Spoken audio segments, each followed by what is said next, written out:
اگر بیکار پتھر ہے تو کسی صاحب علم کے پاس جا، گوہر بن جائے گا۔ حسد انسان کو اس طرح کھا جاتا ہے جس طرح دیمک لکڑی کو کھا جاتی ہے۔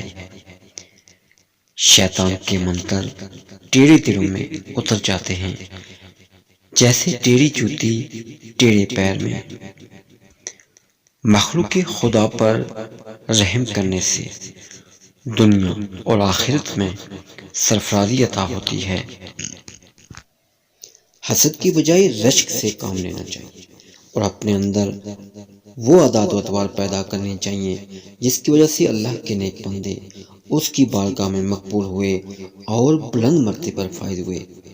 دنیا میں الجھنے کے بجائے اور دنیاوی اشغال میں مبتلا ہونے کے بجائے اپنی نفسانی خواہشات کو ختم کر دو کہ نفس تمہارا سب سے بڑا دشمن ہے اور اسی دشمن نے تمہارے بے شمار دشمن پیدا کر رکھے ہیں۔ حسد کرنے والا دنیا میں بھی ذلیل و رسوا ہوتا ہے اور آخرت میں بھی وہ ذلت کے گڑھوں میں ہوگا۔ بیوقوف کی صحبت سے تنہائی بہتر ہے، لیکن تنہائی سے بہتر ہے کہ اچھے لوگوں کی تلاش جاری رکھو، یقیناً تم ان تک پہنچ جاؤ گے۔ جس شخص کا خدا خود نگہبان ہو اس کا تحفظ مرغ و ماہی بھی کرتے ہیں۔